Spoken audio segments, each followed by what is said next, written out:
Marshall Peak, Kabanata 4865. Tunay na bilangguan. Naramdaman ni Yang Kai ang isang gumagapang na sensasyon sa kanyang anit nang maalala niya ang nakakatakot na kamalayan na dati niyang hinarap. Sa kasalukuyan, hindi siya sapat na makapangyarihan para labanan ang may-ari ng will na iyon. Kaya naman, kinailangan niyang ipaalam kaagad sa Cave Heavens and Paradises ang tungkol dito, dahil hindi na niya kayang pangasiwaan ang bagay sa Black Territory ng mag-isa. Kailangang makialam ang mga pinuno ng Cave Heavens at Paradises. Gayunpaman, kailangan niyang makuha ang mga sagot sa kanyang mga tanong bago iyon. Si Yang Kai ay direktang umupo sa tabi ni Luan Baifeng at kumuha ng isang tasa ng tsaa. Ito ay maliwanag na si Luan Baifeng ay nasa isang masayang mood. Habang nakatingin sa kanya, nakangiting tanong niya. Ano ang pakiramdam mo? Sa mahinang boses, sumagot si Yang Kai. Okay lang ako. Mukhang nakahanap na ako ng goal sa buhay ko. May tame-time na ekspresyon sa mukha ni Luan Baifeng. Ang ating layunin ay isakripisyo ang lahat para sa aming master, kabilang ang ating mga buhay. Iniyuko ni Yang Kai ang kanyang ulo. Nasa Black Territory na ba si master? Nagulat si Luan Baifeng. Paano mo nalaman? Walang pakialam na paliwanag ni Yang Kai. Noong iniimbestigahan ko ang Black Territory nitong mga nakaraang araw, may napansin ako at nagkaroon ako ng espekulasyon. Nakita ko, hindi nagtanong si Luan Baifeng kung ano ang nakita niya. Dahil magkaibigan sila, mapagkakatiwalaan niya ito ng walang kondisyon. May paraan ka ba para makita ko si Master? Tanong ni Yang Kai. Umiling si Luan Baifeng. Hindi natin magagawa iyon ngayon, dahil tulog pa si Master.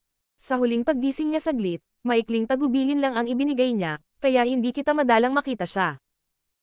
Gayunpaman, ang pangunahing layunin natin ngayon ay tulungan si Master na makawala sa kanyang mga tanikala. Iniangat ni Yang Kai ang kanyang noo. Makawala sa kanyang mga tanikala. Nagulat siya sa narinig niya. Una niyang inisip na ang Black Ink Clansman ay nagtatago sa gitna ng Black Territory na binisita niya noon. Gayunpaman, sa paghusga mula sa mga salita ni Luan Baifeng, tila ang Black Ink Clansman ay talagang nakulong doon sa halip. Tumango si Luan Baifeng. Nakulong si Master sa Black Prison sa hindi mabilang na taon. Bago makita si Master, palagi kong iniisip na ang Black Prison ay isang pangalan lamang. Gayunpaman, pagkatapos kong makilala si Master, napagtanto ko na ang Black Prison ay isang tunay na bilangguan na partikular na ginagamit upang ikulong siya. Pinaikit ni Yang Kai ang kanyang mga mata. Ano ang ibig mong sabihin? Naalala niya ang Demon Silang Land sa Ancestral Land. Bagamat alam ng mga Divine Spirit sa Ancestral Land ang pagkakaroon ng Demon Silang Land, ang kasalukuyang henerasyon ng mga Divine Spirit ay hindi naiintindihan ang lugar pagkatapos ng mahabang panahon na lumipas. Inakala ng lahat ng Divine Spirit na ang bagay na nakatatak sa lugar na iyon ay may kinalaman sa mga demonyo. Hanggang sa nabuksan ang Demon Silang Land ay napagtanto nilang ito ay isang Black Ink Silang Land na ginamit upang sugpuin ang isang Black Giant Spirit God. Nagulat si Yang Kai nang malaman na pareho ang sitwasyon sa Black Prison.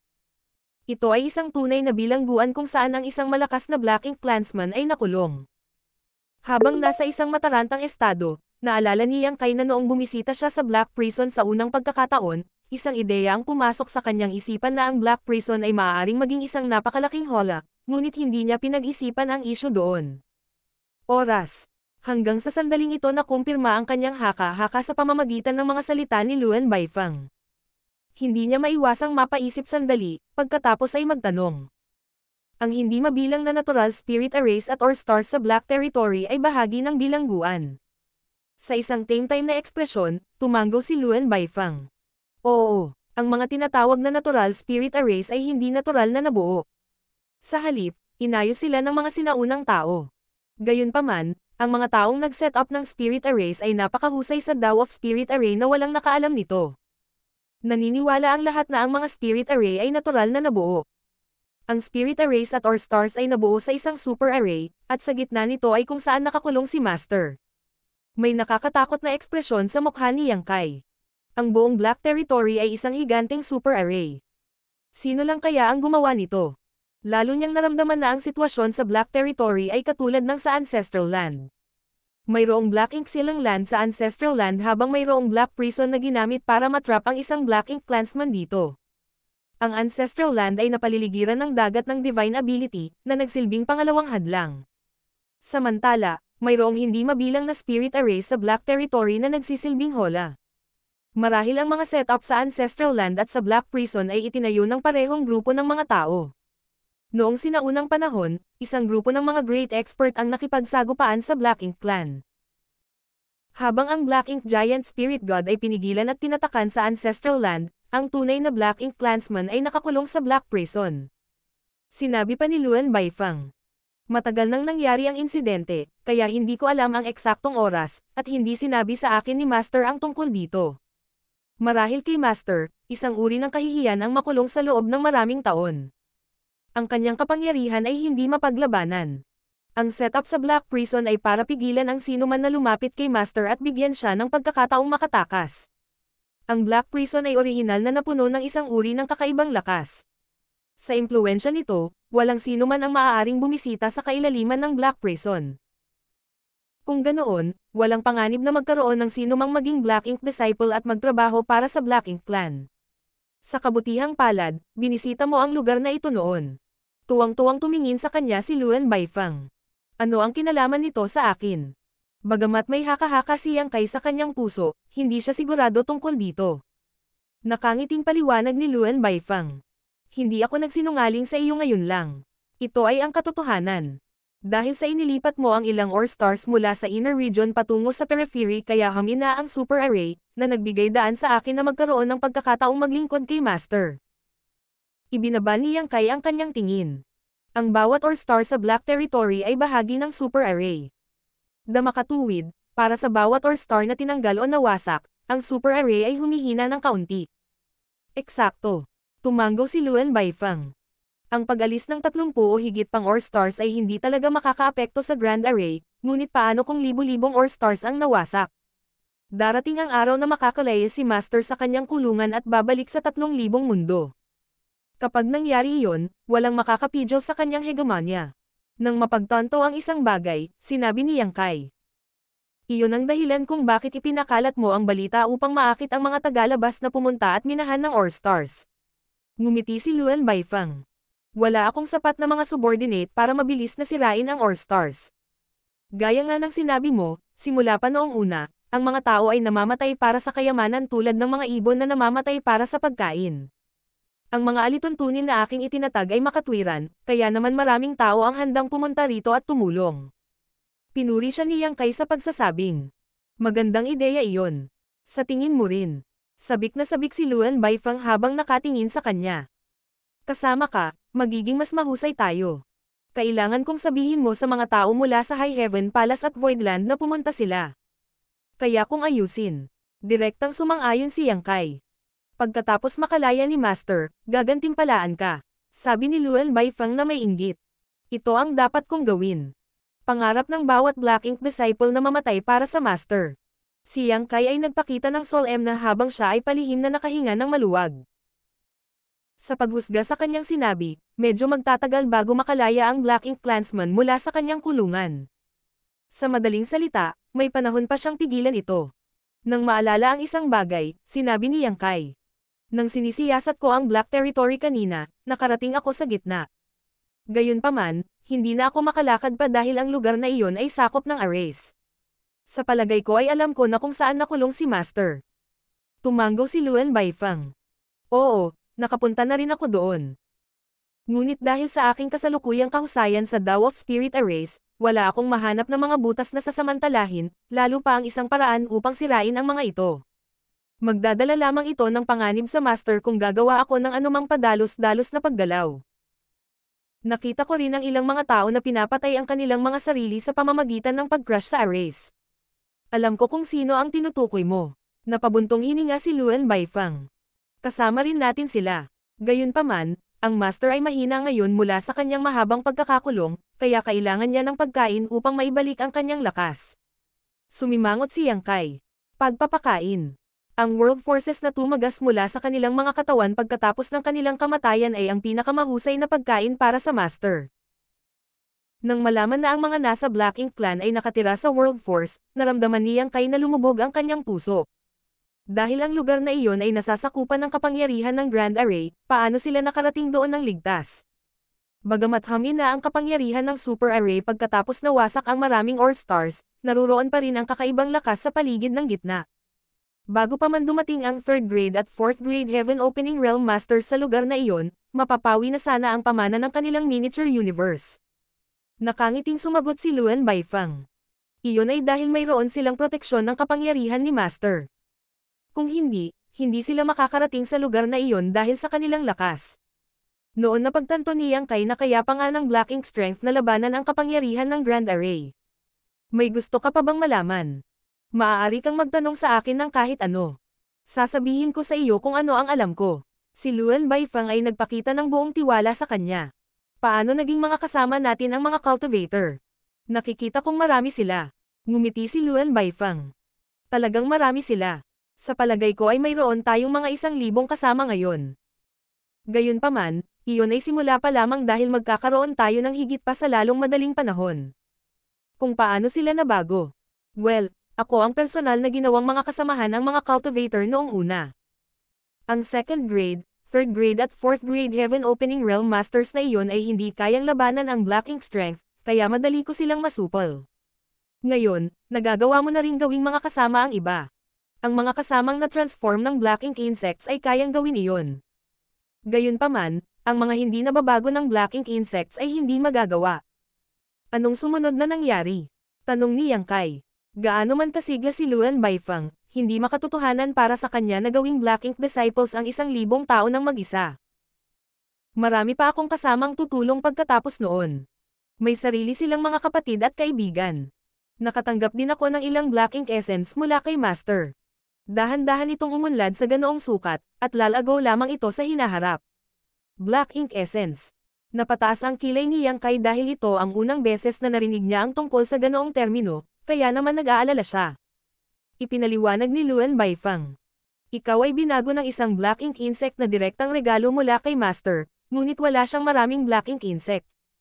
Karaniwang ginagamit ang mga ito para i-transform ang Heaven Opening Realm Masters na nasa itaas ng 5th grade. Para naman sa Black Ink Essence. Maaari mo itong kunin bilang isang bagay na mas mababa sa Black Ink Insects. Bagamat ang Black Ink Strength ay may kaunting corrosive power, hindi nito ganap na magagawang kasama ang isang cultivator. Iba ang Black Ink Essence, dahil maaari nitong ganap na gawing mga kasama ang Heaven Opening Realm Masters na nasa ibaba ng 5th grade na magiging tapat kay Master. Tumango si Yang Kai. Mga Black Ink Insects, Black Ink Essence, Black Ink Strength. Kung ganoon, kung ano ang nasa loob ng katawan ko ay Black Ink Essence, tama ba ako? Well, masasabi mo yan. Kaya, maaari mo ring i-transform ang Heaven Opening Realm Masters na mas mababa sa 5th grade.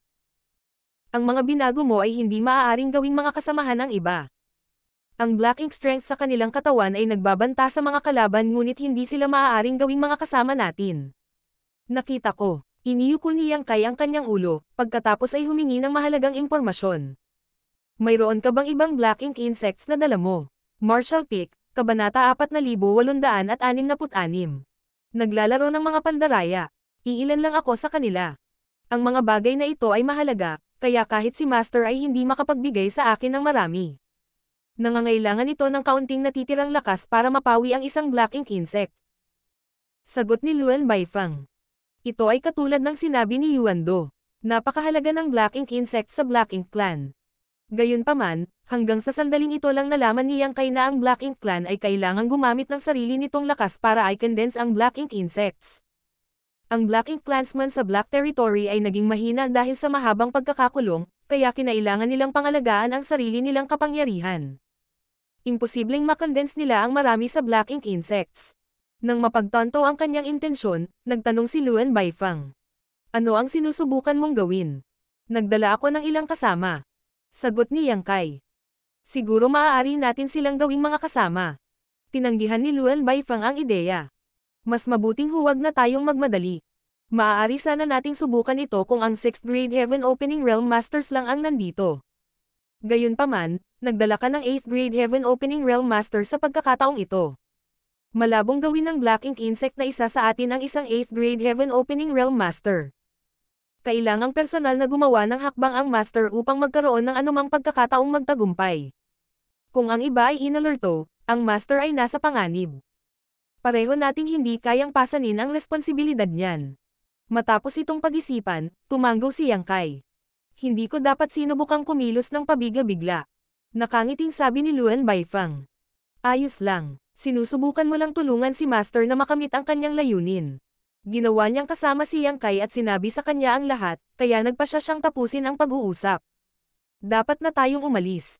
Magdududa ang mga taong dinala mo kung magtatagal tayo rito. Tumango si Yang Kai bilang tugon. Ilang sandali pa, sabay silang lumabas ng kwarto at kumilos ng normal. Parang walang nangyari sa kanila. Ang barko ay umalis na sa Orstar 16 at ngayon ay patungo sa periphery. Nakatayo sa deck, tumingin si Yang Kai sa gitna ng Black Territory na may pagdududa sa kanyang puso. Ang Black Ink Clansman ba ay nakulong sa Black Prison ang may-ari ng kamalayan na dati niyang nakita? Kung hindi sila parehong individual, nangangahulugan ito na mas maraming Black Ink Clansmen ang nagtatago sa malawak na universo na ito. Gayunpaman, naramdaman ni Yang Kai na siya rin ang miyembro ng Black Ink Clan. Sinubukan niyang alalahanin kung ano ang naramdaman niya noong naghandog siya sa Black Ink Clan sa Universe Paradise na iniwan ni Yuan Do pagkatapos ng kanyang kamatayan. Nang bumaba ang kamalayan, naramdaman niya ang lakas ng kabilang partido, at medyo naramdaman niya na ang may-ari ng kamalayan ay nakulong sa isang lugar.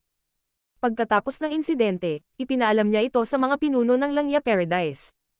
Ngayon, tila ang may-ari ng kamalayan ay nakulong sa Black Prison.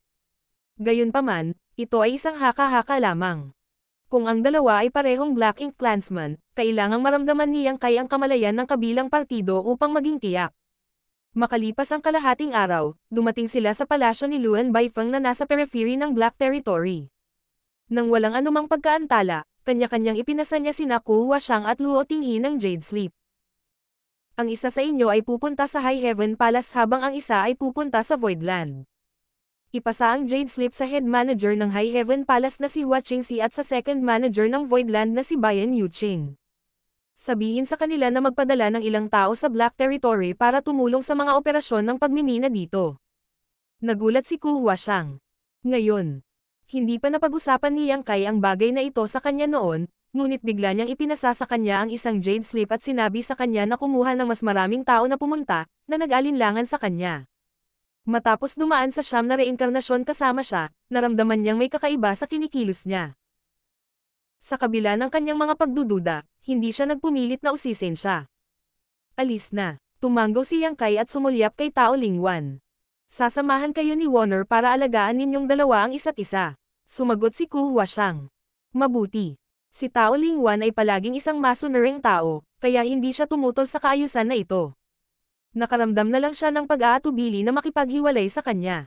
Sa kabilang banda, hindi nasisiyahan si Luo Tinghi. Hindi pa ako tapos magsaya rito. Bakit mo sinabi sa akin na magpasa ng Jade Slip sa isang tao? Hindi mo ako subordinate. Nakangiting sumagot si Yang Kai. Hindi mo ba titingnan ang World Tree sa Star Boundary? Ang High Heaven Palace ay nasa Star Boundary, kaya maaari mo lang idaan ang slip habang papunta ka doon. Pinagdikit ni Luo Tinghi ang kanyang mga labi at tumigil sa pagtanggi. Sige, gagawin ko ang pabor sa iyo. Tinitigan ni Ku Huashang si Yang Kai. Aalis na kami. Ingatan mo ang sarili mo. Huwag kang mag-alala. Tumango si Yang Kai sa kanya. Pagkatapos ay nagpatawag si Ku Huashang ng isang barko. Pagkasakay ng tatlo, ito ay naging isang sinag ng liwanag at bumaril patungo sa Territory Gate. Nakita sila ni Yang Kai at Luan Baifeng. Matapos mawala ang barko, sinabi niya, "Tara na, ipapakita ko sa iyo ang mga bagay na nakuha natin sa ngayon." Noong wala ka, marami kaming nakuhang materyales sa Black Territory. Hindi nagtagal, bumaril ang barko sa Territory Gate. Sa sandaling dumating sila sa susunod na Great Territory, lumubog ang ekspresyon ni Luo Tinghi habang lumingon ito kay Ku Huashang. May mali kay Yang Kai. Nagulat si Ku Huashang. Naramdaman mo rin, Martial Auntie. Tumango si Luo Tinghi. Huwag kalimutan na sa buong siyam mong reinkarnasyon, nagsimula akong sundan kayong dalawa mula noong ika-6 mong buhay. 12 ng taon na kaming magkasama, kaya medyo pamilyar ako sa ugali niya. May nangyari siguro kaya naman dali-dali niya tayong itinaboy. Nagulat si Tao Lingwan. May nangyari sa asawa. Ano ang nangyayari? Hindi pa natin alam. Umiling si Luo Tinghi, pagkatapos ay kinuha ang Jade Slip na ipinasa sa kanya ni Yang Kai. Aalamin natin ang tungkol dito pagkatapos tingnan ang mga Jade Slip. Tumango si Ku Huashang bilang pagsang-ayon. Sabay nilang ipinasok ang kanilang divine senses sa mga Jade Slip, at sa sumunod na sandali, ang kanilang mga ekspresyon ay nagbago ng husto. Iyon ay dahil mayroon lamang isang pangungusap sa magkabilang Jade Sleep. Ang Black Ink Clansman ay nagtatago sa Black Prison. Bilang isang core disciple ng Yin Yang Cave Heaven, alam ni Ku Huashang ang isa o dalawang bagay tungkol sa Black Ink Clan.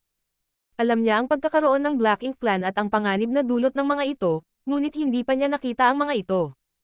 Sa kabilang banda, si Luo Tinghe ay isa na ngayong 8th grade Heaven Opening Realm Master.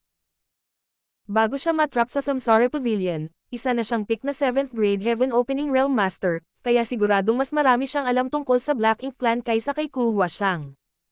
Bukod dito, pagkatapos makalabas sa Samsara Pavilion, narinig niya ang maraming bagay tungkol kay Yang Kai mula kay Yu Xiangdai. Alam niya na dati nang gumawa ng eksena si Yang Kai sa Langya Paradise at nagsumikap na mahanap ang mga Black Ink disciples na nakatago sa lugar na iyon. Ang Cave Heavens and Paradises pagkatapos ay gumugol ng 200 taon sa pagsusuri sa kanilang sarili, habang hinahanap ang Black Ink Clan sa loob ng 3,000 worlds. Nagsagawa pa sila ng masusing paghahanap sa Shattered Heaven, ngunit wala pa rin silang mahanap na Black Ink Clansman. Walang sino man ang maaaring umasa na ang Black Ink Clansman ay nagtatago sa Black Prison. Agad na napagtanto ng dalawang babae ang kalubhaan ng usapin. Ang anumang bagay na nauugnay sa Black Ink Clan ay hindi maliit na isyu. Ang katotohanang buhay pa sina Luan Baifeng at Xin Pang kahit nawala na ang kanilang mga pangalan sa loyalty list ay maaaring may kinalaman sa insidenteng ito. Martial Ante. Itinaas ni Ku Huashang ang kanyang ulo at mausisa na tumingin kay Luo Tinghe. Matapos itong pag-isipan, gumawa ng desisyon si Luo Tinghe at sinabing, pumunta sa Star Boundary. Ang Cave Heavens at Paradises ay nagtayo ng mga Dao Temple doon, kaya kailangan mo lang silang ipaalam tungkol dito at sila na ang bahala sa iba. Hindi mo dapat sinasadyang ipaalam ang balitang ito sa sinuman. Tumanggo si Ku Huashang. Naiintindihan. Ikaw, Martial Ante. Sumagot si Luo Tinghe. Pupunta ako sa pinakamalapit na Cave Heavens and Paradises at sasabihin sa mga matandang umutot na iyon na lumapit. Matapos dumating si Ku Huashang sa Star Boundary at ipakalat ang balita, magtatagal ang mga sugol ng Cave Heavens at Paradises para makipag-ugnayan sa kani-kanilang mga sekta, pagkatapos ay mas maraming oras para sa mga sektang iyon na kumilos. Nasa panganib si Yang Kai dahil nag-iisa siya sa Black Prison. Tiyak, kinailangan ni Luo Tinghe na magdala ng mga reinforcement sa Black Territory sa lalong madaling panahon. Iyon na ang pinakamagandang kaayusan, kaya mabilis na sumagot si Ku Huashang. Mabuti, sinabi ni Luo Tinghe. Kayong dalawa ay dapat mag-ingat. Pupunta ako ngayon. Nang matapos ang kanyang mga salita, binaril niya ang barko at lumipad patungo sa pinakamalapit na paraiso. Ganap na alam ang kalubhaan ng usapin, si Ku Huashang ay hindi maglalakas loob na mag-aksaya ng anumang oras. Siya at si Tao Lingwan ay ganap na naisaaktibo ang kanilang mga kapangyarihan upang itaboy ang barko pasulong upang sila ay makarating sa Star Boundary sa lalong madaling panahon at sabihin sa mga sugod doon ang tungkol sa kung ano ang nangyayari sa Black Territory. Ang dami ng mga materyales na naipon sa nakalipas na ilang daang taon sa Black Territory ay nakakagulat. Bago umalis si Yang Kai dati, inilipat niya ang higit sa 30 ore stars mula sa inner region patungo sa periphery.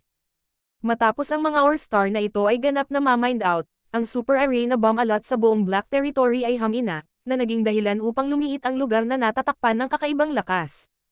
Pagkatapos noon, mas maraming ore star ang nalantad na nasa loob ng ligtas na lugar, at habang mas marami sa kanila ang nawasak, patuloy na bumaba ang kapangyarihan ng super array. Ito ay isang mabisyo na ikot. Sa nakalipas na ilang buwan, hindi mabilang na mga cultivator ang naakit sa lugar na ito upang kumuha ng mga materyales, na nagresulta sa mas maraming ore stars na nawasak. Ang resulta ay lalong hamina ang super array habang mas maraming materyales na nakuha sa Black Territory ang naipon. Sa vault sa loob ng palasyo, ang mga materyales na may iba't ibang kulay ay nakasilo sa mga mata ni Yang Kai. Ang mga materyal na nasa ibaba ng 3rd grade ay hindi sapat para ilagay sa vault na ito, kaya ang lahat dito ay 4th grade o mas mataas. Mayroong kahit ilang 8th grade na materyales. Bagamat hindi marami sa kanila, ipinakita nito ang nakamamanghang pamana ng Black Territory. Mayroong hindi mabilang na ore stars sa Black Territory. Sa ngayon, kakaunti pa lang sa kanila ang napagsamantalahan, ngunit ang mga gantimpala ay nakakagulat na. Kung nagawa nilang minahan ang lahat ng ore stars sa Black Territory, hindi makalkula ang mga materyales na makukuha nila. Ang mga materyales ng Yin at Yang element na mayroon si Yang Kai ay hindi na mauubos, kasama ang mga materyales ng Black Territory, hindi na nila kailangang mag-alala tungkol sa mga mapagkukunan ng pagtatanim para sa mga disipulo ng Voidland at High Heaven Palace. Hindi alintana kung gaano karaming mga alagad ang mayroon sila, ang mga materyales ay sapat na upang tumagal sila ng ilang 10,000 taon. Sa isang nasasabik na ekspresyon, ipinakita ni Luan Baifeng kay Yang Kai ang ani na kanyang inani mula sa Black Territory sa ngayon. Bagamat isa siyang Black Ink disciple, ang kanyang ugali at paraan ng paggawa ng mga bagay ay hindi nagbago, sadyang iba na ngayon ang pangunahing pananampalataya sa kanyang puso. Hanggat hindi niya ipinahayag ang kanyang pagkakakilanlan bilang isang Black Ink disciple, siya ay katulad ng dati. Bukod dito, kailangan pa rin ng mga Black Ink disciples ng mga mapagkukunan upang linangin, kaya naman natuwa siya kapag tinitingnan ang mga kayamanang ito. Kakasubmit mo lang kay Master, baka hindi mo pa alam. Malalim ang kapangyarihan ni Master. Sa ganitong uri ng kapangyarihan, ang mga disipulo ng Black Ink ay hindi na makakadena ng mga limitasyon ng Heaven Opening Realm. Ibinuka ni Luan Baifeng ang kanyang mga braso na parang sinusubukan niyang yakapin ang mundo. Nagkunwari si Yang Kai na walang alam. Ano ang ibig mong sabihin? Sinulyapan siya ni Luan Baifeng. Ang ibig kong sabihin ay basta't magsumikap ka ng husto, maaari ka pang makapasok sa 9th grade Heaven Opening Realm. Mukhang nagulat si Yang Kai. Seryoso ka ba? Tumawa si Luan Baifeng. Bakit ako magsisinungaling sa iyo? Kung ang aking memorya ay nagsisilbi sa akin ng tama, direkta kang umakyat sa 5th grade sa nakaraan. Kung walang mangyayaring hindi inaasahan, ang 7th grade Heaven Opening Realm ang magiging katapusan ng iyong martial daw. Walang paraan na makakarating ka sa 8th grade. Bagamat walang limitasyon, maaari kang umakyat sa 8th grade at maging sa 9th grade. Ang paghanga ay nakasulat sa buong mukha ni Yang Kai. Ang kapangyarihan ni Master ay talagang nakakabighani. Martial Peak, Kabanata 4867. Tipak ng Yelo. Sa paglipas ng panahon, mas maraming Heaven Opening Realm Masters mula sa iba't ibang bahagi ng 3,000 worlds ang pumasok sa Black Territory. Pagkatapos ay ipinadala sila sa iba't ibang Ore Stars upang kunin ang mga materyales. Dahil isa na sa kanila si Yang Kai, may karapatan siyang malaman ang higit pang impormasyon tungkol sa Black Prison. Ang bilang ng mga Black Ink disciples ay dumarami sa araw-araw.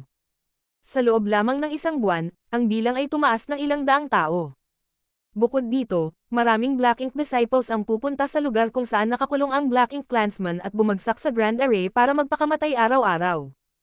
Ang kanilang dahilan sa paggawa nito ay upang pakainin ang kanilang world forces sa Black Ink clansman pagkatapos ng kanilang kamatayan upang maibalik ng huli ang kanyang lakas. Si Luan Baifeng ay lubhang maingat tungkol dito at hindi kailanman hayaan ang maraming Black Ink disciples na kumilos ng sabay-sabay. Kung tutusin, baka mabulgar ang sikreto kung maraming tao ang nawala ng biglaan. Kaya naman, ito ang pinakamagandang kaayusan na hayaan ang ilan na mamatay bawat araw. Walang nagmamalasakit sa buhay o kamatayan ng isang maliit na bilang ng mga taong nawala. Lahat sila ay naaakit sa masaganang materyales sa Ore Stars sa Black Territory. Si Yang Kai ay tumitingin sa paligid ng Black Territory araw-araw. Lahat ng nakita niya at impormasyong nakalap niya ay nakakaramdam siya ng pagkadurog ng puso. Kung hahayaan ang sitwasyon, aabutin lamang ng ilang dekada para lumaki ang bilang ng mga Black Ink disciples sa isang nakakagulat na figure. Bukod doon, ang pinakamahalagang bagay ay ang Black Ink clansman na nakulong sa Black Prison ay palalayain din. Kapag dumating ang oras na iyon, ang buong Sansinukob ay maaabutan ng isang paghahari ng malaking takot. Gayunpaman, hindi na ito napigilan ni Yang Kai ngayon. Ang 6th grade Heaven Opening Realm Master ay maaaring maghari bilang isang overlord ng isang normal na Great Territory, at ang katotohanan na siya ay isang Great Emperor mula sa Star Boundary ay nagpahintulot sa kanya na tumayo sa pantay na katayuan kasama ang mga sugo ng Cave Heavens at mga paraiso.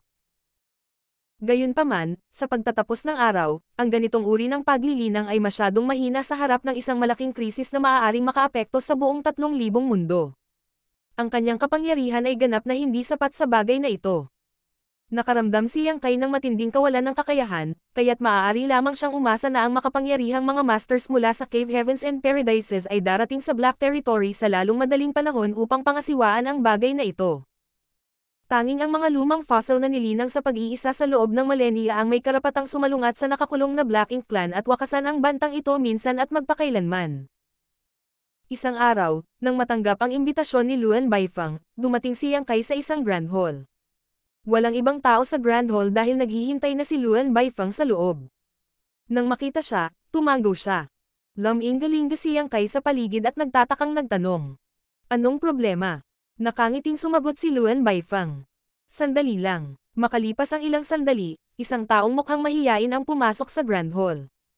Nang mapagtanto ni Yang Kai kung sino ang taong iyon, hindi niya maiwasang ipikit ang kanyang mga mata. Ang tao ay walang iba kundi si Yuan Tongguang, isang 4th grade Heaven Opening Realm Master mula sa Whitefang Province. Nang makita sina Luan Baifang at Yang Kai, nagpakita ng pagkabalisa si Yuan Tongguang. Binilisan niya ang kanyang lakad at ikinuyom ang kanyang kamao. Pagbati, Sect Master Yang, Warden Luan. Kahit nandito lang siya para mag-abot ng ilang materyales at makuha ang kanyang reward, nakaramdam pa rin siya ng pangamba. Sa panahong ito, siya at ang kanyang mga kapwa-kapatid mula sa parehong sect ay nakakuha ng napakaraming Blackstone sa Orstar 16. Pagkatapos maglaan ng ilang pagsisikap upang matuno ang Blackstones, maswerte silang nakakuha ng ilang materyal. Karamihan sa mga materyales ay hindi gaanong mahalaga, ngunit sa gitna ng kanilang pag-aani, talagang nakuha nila ang isang materyal na 7th grade Earth Element. Ayon sa mga patakaran sa Black Territory, ang mga high-grade na materyales ay kailangang ibigay kaagad. Sa makatuwid, mabilis na bumalik si Yuan Tongguang mula sa Orstar 16 at ipinaalam ito sa nasasakupan ni Luan Baifang. Direktang dinala siya ng tao sa Grand Hall. Hindi inaasahan ni Yuan Tongguang na maghihintay sa kanya doon sina Luan Baifang at Yang Kai. Gayunpaman, matapos itong pag-isipan, natanto niya na inaasahan na ang mga mula sa Black Territory ay kailangang seryosohin ito. Pagkatapos ng lahat, ang isang materyal na ito ay maaaring ipagpalat para sa 10 milyong Heaven Opening Pills. Ang 10 milyong Heaven Opening Pills ay isang astronomical figure para sa isang puwersa tulad ng Whitefang Province. Dapat pansinin na ang halagang ito ng pera ay halos sapat para makabili ng kompletong hanay ng mga materyales sa 5th grade. Papayagan silang lumikha ng 5th grade Heaven Opening Realm Master, na magdadala sa Whitefang Province sa mas mataas na taas. Noong unang pumasok si Yang Kai sa 3,000 mundo, binigyan siya ng mga taga-Great Moon Province ng kabayaran dahil sa usapin tungkol sa bangkay ng Golden Crow. Ang kabayaran ay 100,000 Heaven Opening Pills lamang, na siyang pinakamataas na halaga ng pera na maaaring makuha ng mga mula sa Great Moon Province ng sabay-sabay. Ang Great Moon Province at Whitefang Province ay magkatulad sa mga tuntunin ng kanilang kapangyarihan at lakas sa pananalapi. Masasabing para sa isang tulad ni Yuan Tongguang na magkaroon ng 100,000 Heaven Opening Pills, maituturing siyang mayaman, hindi pa banggitin ang 10 milyon. Iyon ay isang hindi maisip na halaga ng kayamanan. Ang yuan na ito ay nakakuha ng materyal na 7th grade Earth Element sa Orstar 16. Mangyaring suriin ito. Nang walang anumang pagkaantala, sinabi ni Yuan Tongguang sa kanila ang layunin ng kanyang pagbisita at iniabot ang materyal ng 7th grade Earth Element gamit ang dalawang kamay. Maganda ang ginawa mo. Iniabot ni Luan Baifang ang kanyang kamay at sinipsip ang materyal ng 7th grade Earth Element patungo sa kanyang sarili bago ito ipasok sa kanyang space ring. Hindi niya sinasadyang suriin ito. Pagkatapos ay lumingon siya kay Yang Kai at nakangiting sinabi. Hindi ka ba na-curious kung paano gagawin kasama ang isang cultivator? Maaari mo itong subukan ngayon. Habang si Yang Kai ay nagpapakita ng walang kabuluhang ekspresyon, si Yuan Tongguang ay naguguluhan. Kumbaga, pagkatapos niyang iharap ang materyal na 7th grade Earth Element, ibibigay sa kanya ni Luan Baifang ang kanyang reward. Gayunpaman, sa halip na makakita ng anumang gantimpala, narinig niya ang ilang nakakagulat na salita mula sa babae. Siya ay likas na nakaramdam ng matinding pagkabalisa. Mali kaya ang lahat ng narinig niya. Papatayin ba siya ni Luan Baifang para hindi na niya kailangang bigyan siya ng 10 milyong Heaven Opening Pills? Gayunpaman, kung talagang gagawin niya iyon, ang kanyang reputasyon ay masisira ng husto. Kung ganoon, ang mga taong pumunta sa Black Territory upang tumulong sa mga materyales sa pagmimina ay hindi na magtitiwala sa kanya. Nang siya ay nag-aalinlangan, biglang humakbang pasulong si Yang Kai at tinuro siya ng isang daliri. Habang umaalon-alon ang Space Principles, si Yuan Tongguang ay agad na napahawak sa pwesto. Isa lamang siyang 4th grade Heaven Opening Realm Master, kaya paano niya dapat ipagtanggol ang sarili laban kay Yang Kai? Dahil na-activate na ang Binding Secret Technique, wala nang takasan ngayon. Sect Master Yang. Malaking pagbabago ang ekspresyon ni Yuan Tongguang dahil sigurado na siya ay tiyak na mapapahamak. Gayunpaman, hindi niya maintindihan ang dahilan sa likod nito. Habang nakatalikod si Yang Kai kay Luan Baifang, humihingi siya ng tawad sa isa pang lalaki. Talagang tinanong niya si Luan Baifeng tungkol sa kung paano gawing isa sa kanilang mga kasama ang isang cultivator, ngunit ginagawa lamang niya ito upang mangalap ng impormasyon. Hindi sumagi sa isip niya na gagawin niya ito.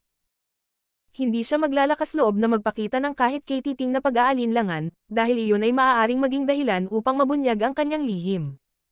Ang mga makapangyarihang cultivator mula sa Cave Heavens and Paradises ay hindi pa dumarating, kaya kung malantad siya sa puntong ito, maaaring mag-trigger siya ng ilang hindi inaasahang kahihinatnan, at hindi niya kayang pasanin ang responsibilidad para doon.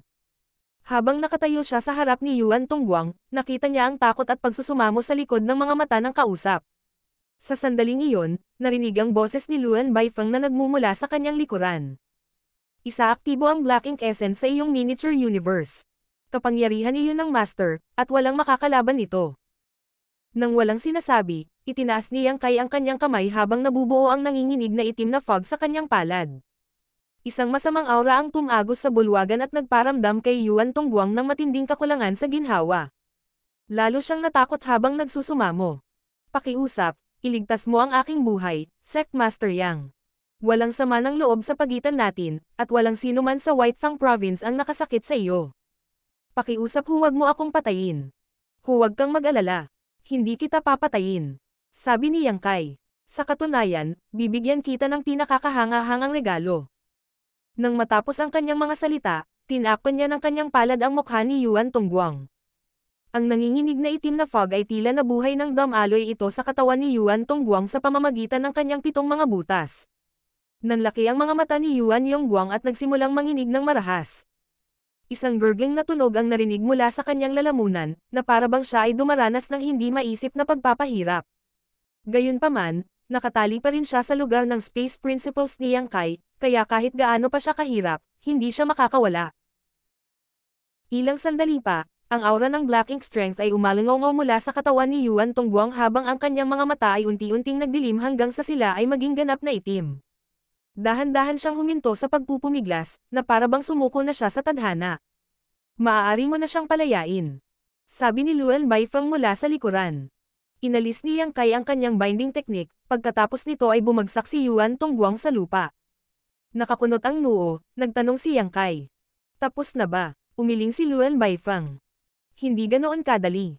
Bagamat malalim ang kapangyarihan ng Master, hindi madaling gawing isang kasama ang isang cultivator. Depende ito sa kung gaano kalakas ang paghahangad ng kabilang partido. Iba-iba din ang oras na kailangan ng Black Ink Strength para sa lakayin ang miniature universe. Nang marinig iyon, naramdaman ni Yang Kai ang paninikip ng kanyang dibdib dahil iba ito sa dati niyang pagkukunwari. Nakangiting sabi ni Luan Baifeng. Siyempre, iba tayo. Mas mabilis para sa Black Ink Insect na gawing isang kasama ang isang tao. Ang Black Ink Essence ay hindi gaanong puro at sa gayon ay mas tumatagal. Pagkatapos ay sinulyapan niya si Yuan Tongguang, na nakahandusay sa lupa. Nagbago na talaga siya. Ang kailangan lang nating gawin ay maghintay. Iyon talaga ang nangyari. Pagkatapos lamang ng kalahating araw, si Yuan Tongguang ay ganap na nagbagong anyo sa isang Black Ink disciple. Tumayo siya at kumilos ng normal, ngunit ang mga mata niya ay itim na. Pagbati, Master, Madam. Kinuyam ni Yuan Tongguang ang kanyang kamao. Tumanggo si Luan Baifeng at ibinato sa kanya ang space ring. Kinuha ni Yuan Tongguang ang singsing at inilagay ang kanyang divine sense dito, pagkatapos nito ay napagtanto niyang may hindi mabilang na heaven opening pills sa loob. Kung nakakita siya ng napakaraming heaven opening pills bago ang araw na ito, magiging masaya siya. Gayunpaman, siya ay nagpakita ng isang walang kibo na ekspresyon sa sandaling ito. Alam mo ba kung ano ang dapat mong sabihin pagkatapos mong bumalik? Tanong ni Luan Baifeng. Mabilis na sumagot si Yuan Tongguang. Sisiguraduhin kong malalaman ng lahat na si Master Yang ay isang tao sa kanyang salita. Mabuti. Pwede ka nang umalis. Ikinaway ni Luan Baifeng ang kanyang kamay. Muli silang binati ni Yuan Tongguang at saka umalis sa bulwagan. Pagkaalis niya, nakangiting tumingin si Luan Baifeng kay Yang Kai. Nakita mo, ganun lang kadali. May pakiramdam ng paghanga sa mukha ni Yang Kai. Talagang kamangha-mangha ang kapangyarihan ni Master. Nakangiting sabi ni Luan Baifeng. Ito lang ang dulo ng malaking tipak ng yelo. Tara na, dadalhin kita para makakita ng iba. Nang matapos ang kanyang mga salita, pinangunahan niya ang daan para sa kanya. Sa kanyang pag-uusisa, sinundan siya ni Yang Kai habang iniisip kung ano ang ipapakita nito sa kanya. Dinala ni Luan Baifeng si Yang Kai sa isang napakalayo na lugar. Parang walang dumadaan dito. Alam ng mga bisita sa Black Territory na ang lugar na ito ay puno ng mga hindi mahahalata ngunit mapanganib na spirit array na nakatago sa kawalan. Sa makatuwid, ang mga cultivator na nasa Black Territory para magmina ng mga materyales ay hindi maglalakas loob na gumala ng random. Lalakbayin lamang nila ang mga landas na napatunayang ligtas. Marshall Peak, Kabanata 4868. Nakatagong panganib ng Black Ink Strength. Walang ibang nang ahas na pumunta sa partikular na lugar na ito sa kawalan na dinala ni Luan Baifeng kay Yang Kai para bisitahin. Maraming nabasag na Spirit Province ang nakakalat sa lugar na ito.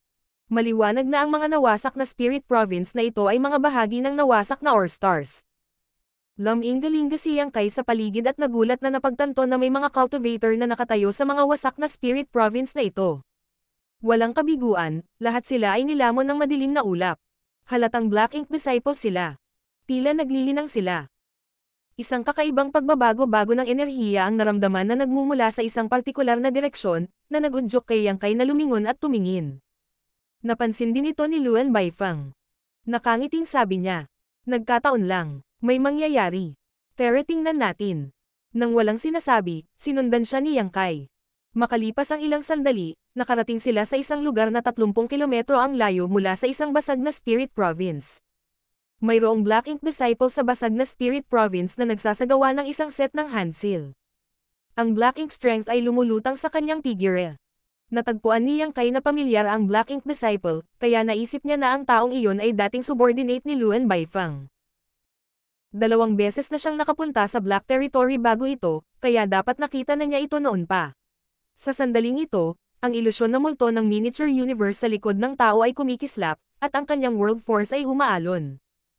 Ito ay maliwanag na siya ay nasa bingit ng paggamit ng isang pag-akyat. Magpapalusot ba siya? Itinaas ni Yang Kai ang kanyang noo. Tumanggo si Luan Baifeng. Si Fan Shuqi ay na-stock sa 5th grade Heaven Opening Realm sa loob ng 2,000 taon. Fan Shuqi ang pangalan ng Black Ink Disciple na ito. Si Luan Baifeng ay isang 6th grade Heaven Opening Realm Master, kaya lahat ng kanyang mga subordinate ay nasa ilalim ng 6th grade. Lalo niyang pinahahalagahan ang 5th grade Heaven Opening Realm Masters. Isa si Fan Shuqi sa kanila at naging subordinate niya ito sa loob ng 1,000 taon. Siya ay isang walang awa na tao na nagmula sa isang maliit na sekta. Dahil hindi siya nasisiyahan sa sect master dahil sa hindi patas na pamamahagi ng mga materyales, nagpasya siyang patayin siya at tumakas mula sa sect. Dahil wala na siyang ibang mapupuntahan, kalaunan ay nakarating siya sa Black Territory at naging subordinate ni Luan Baifeng. Na-stock siya sa 5th grade Heaven Opening Realm sa nakalipas na 2,000 taon, kaya kitang-kita na ordinaryo lang ang kanyang kakayahan. May haka-haka si Yang Kai tungkol sa kung ano ang gustong makita ni Luan Baifeng. Alam mo, nagawa lang ni Fan Shuqi na makalusot sa 3rd grade sa simula. Tumingin si Luan Baifeng sa direksyong iyon na may time na ekspresyon. Mayroong hindi mabilang na 3rd grade Heaven Opening Realm Masters sa 3,000 worlds, na ginagawa itong panimulang punto para sa karamihan ng Heaven Opening Realm Masters. Ang mga limitasyon ng kanilang sariling mga kakayahan, ang kahirapan sa pagkuha ng mga materyales, at ang kanilang mga pananalapi ay naging imposible para sa karamihan ng mga cultivator na magkaroon ng isang mas mahusay na pagpipilian kapag umakyat sa Heaven Opening Realm. Bukod dito, kahit ang pag-akyat sa 3rd grade Heaven Opening Realm ay isang pangarap na hinding-hindi makakamit ng maraming tao sa kanilang buhay. Isa lang si Fan Shuqi sa napakaraming tao. Bagaman siya ay ordinaryo, siya ang huwaran ng mga hindi kailanman makakamit ang anumang bagay na mahusay sa buhay.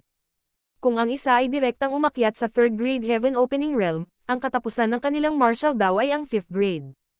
Sa madaling salita, kung walang nangyaring hindi inaasahan, ang 5th grade Heaven Opening Realm ay ang pinakamagandang matamo ni Fan Shuqi sa kanyang buhay. Iyon ang dahilan kung bakit siya natigil sa kautosang ito sa loob ng 2,000 taon.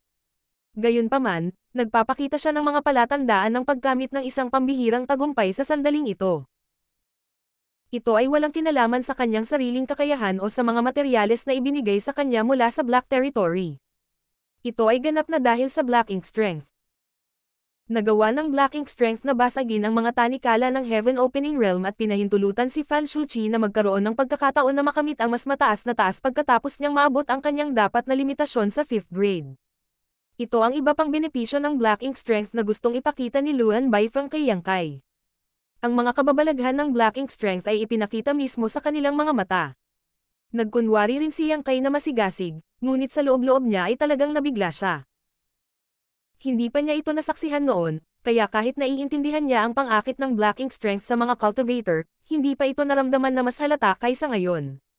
Tama ang mga mula sa Cave Heavens at Paradises na pigilan ang pagkalat ng balita.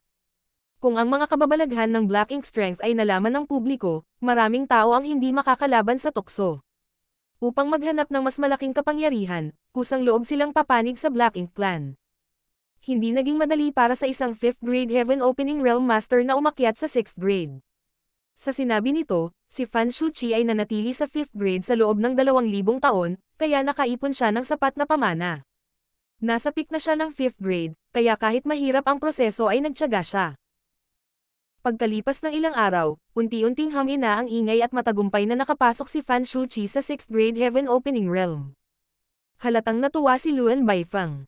Kahit na maraming Black Ink disciples sa kasalukuyan, siya at si Yang Kai ang tanging 6th grade Heaven Opening Realm Masters dahil sa iba't ibang dahilan. Sa pag-akyat ni Fan Shuqi sa 6th grade, ang kanilang kolektibong kapangyarihan ay napalakas na ngayon. Hindi agad huminto si Fan Shuqi sa paglilinang, dahil kailangan pa niyang patatagin ang kanyang paglilinang pagkatapos ng tagumpay. Gayunpaman, nang mapagtanto na pinagmamasdan siya ni Luan Baifeng at Yang Kai, binuksan niya ang kanyang mga mata at tumango sa kanila. Gayunpaman, naramdaman ni Yang Kai na may mali. Bagamat kamangha-mangha ang Black Ink Strength, tila hindi ito kasing himala gaya ng naisip niya. Bago ang pag-akyat, si Fan Shuqi ay may maikli at mahinang anyo, ngunit sa sandaling ito, ang kanyang katawan ay namamaga at naging mabilis na napakalaki, kahit na medyo pumangit sa katunayan. Para siyang nag-transform sa ibang tao. Kahit ang mga pamilyar sa kanya ay hindi na siya makikilala. Ang pagbabago sa kanyang katawan pagkatapos ng pambihirang tagumpay ay malinaw na isang nakatagong panganib ng Black Ink Strength. Bagamat walang ideya si Yang Kai kung ano ang kahihinatnan ng nakatagong panganib, itinuring niya na hindi ito magiging mabuti. Pagkatapos ay lumingon siya upang tingnan ang isa pang nawasak na Spirit Province. Sa nakalipas na ilang araw nang sinusubukan ni Fan Shuqi na makamit ang pag-akyat, ang Black Ink Disciple sa partikular na Spirit Province ay nagpapakita ng mga palatandaan ng pagkamit din ng isang tagumpay. Marahil ang pag-akyat ni Fan Shuqi ay naging dahilan upang tumalon din ang internal chi ng taong ito. Ang taong ito ay dating subordinate din ni Luan Baifeng, ngunit siya ay nasa 4th grade Heaven Opening Realm lamang. Ayon kay Luan Baifeng, ang kanyang pangalan ay Shu Yuanxi. Nagsimula lamang si Shu Yuanxi bilang 2nd grade Heaven Opening Realm Master, kaya ang 4th grade ang kanyang limitasyon. Gayunpaman, sa ilalim ng impluwensya ng Black Ink Strength, hindi na mahalaga ang limitasyong iyon dahil nagawa na niya itong makapasok sa 5th grade. Matapos masaksihan ang karanasan ni Fan Shuqi, mas naging excited si Luan Baifeng. Katulad ni Yang Kai, una siyang nakapasok sa 5th grade, kaya ang 7th grade ang magiging limitasyon niya. Ngayon, isang hakbang na lang ang layo niya mula sa 7th grade, at nang sa wakas ay nakamit niya ang isang pambihirang tagumpay isang araw, wala nang anumang layunin na magagawa niya. Gayunpaman, ang Black Ink Strength ay nagbigay sa kanya ng pag-asa na posibleng makapasok sa 8th grade at maging sa 9th grade.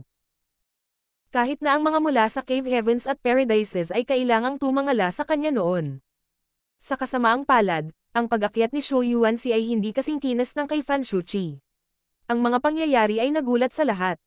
Habang pinagmamasdan siya ni Luan Baifeng at Yang Kai, tumaas ang kanyang aura mula sa 4th grade hanggang sa 5th grade. Sa sandaling tumama ito sa 5th grade, ang Black Ink Strength na umiikot sa paligid ni Shu Yuanxi ay biglang lumundag, na parang nawala ito sa kontrol. Isang sigaw ang narinig mula sa direksyong iyon. Nagbago ang ekspresyon ni Luan Baifeng, ngunit wala siyang balak na makialam. Ang dahilan kung bakit siya narito ay upang obserbahan ang kanyang mga kasama na lalagpas sa kanilang mga limitasyon upang makapaghanda siya para sa kanyang pag-akyat sa langit. Hindi niya alam kung paano haharapin ang anomalyang ito, at hindi rin siya pumayag na makialam. Habang sila ni Yang Kai ay matamang pinagmamasdan si Shu Yuanxi, ang kanyang paglilinang at lakas ay biglang nag-iba. Minsan siya ay nasa isang mapanganib na sitwasyon, ngunit kung minsan siya ay magiging kalmado tulad ng tubig. Ang alikabok sa wakas ay tumira pagkalipas ng mahigit 10 araw. Sa Spirit Province, si Shu Yuanxi ay nakahiga sa lupa at humihingal.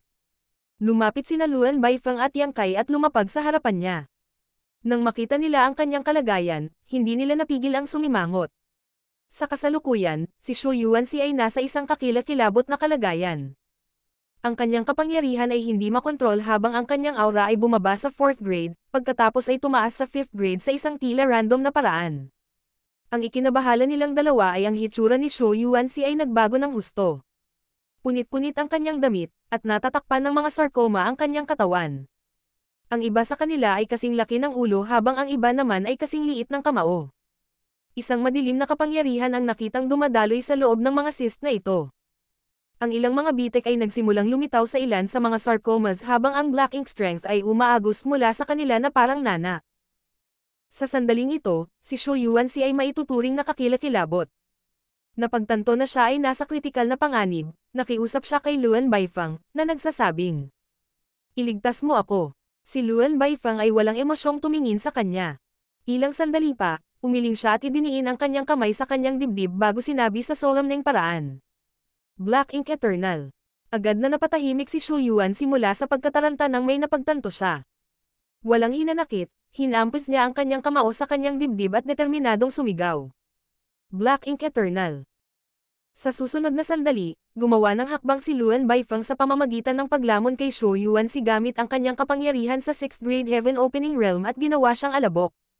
Si Shu Yuanxi ay walang pag-asa na mabuhay. Kahit na hindi siya gumawa ng hakbang, sisabog na sana siya ng maaga o huli dahil sa kalagayan niya.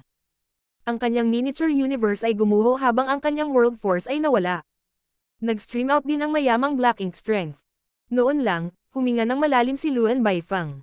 Sa halip na lumayo, ang lahat ng black ink strength ay sinipsip sa kanyang bibig. Siya ay nagpakita na tuwang-tuwa at nakapikit upang tamasahin ito, na parabang natikman niya ang pinakamasarap na ulam sa mundo.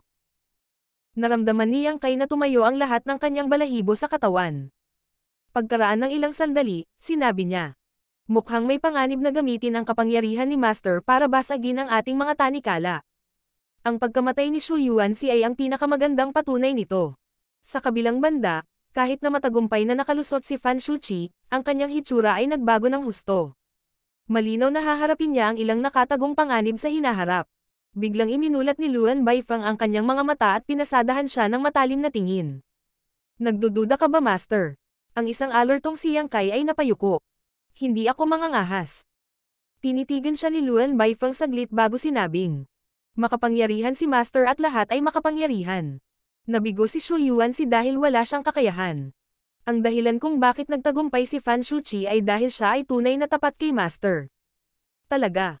Tumanggo si Yang Kai bilang pagsang-ayon. "Ayoko nang marinig ang anuman. Anumang kawalang galang sa Master ay kalapastanganan."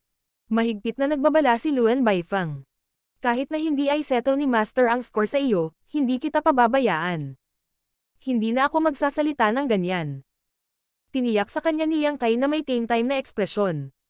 Samantala, lihim niyang binalaan ang sarili na mag-ingat sa pakikitungo kay Luan Baifeng bago dumating ang mga makapangyarihang cultivator mula sa Cave Heavens at Paradises. Kailangan niyang magpanggap na siya ay isang tapat na Black Ink disciple hanggang noon. Nang makita ni Luan Baifeng na nagpakita ng sapat na sinseridad si Yang Kai, naging mas banayad ang kanyang ekspresyon. Siya ay tumanggo at sinabi, "Pamilyar ka na sa sitwasyon dito, at naranasan mo nang gawing isang kasama ang isang cultivator noong nakaraan. Oras na para aktibong tumulong sa layunin."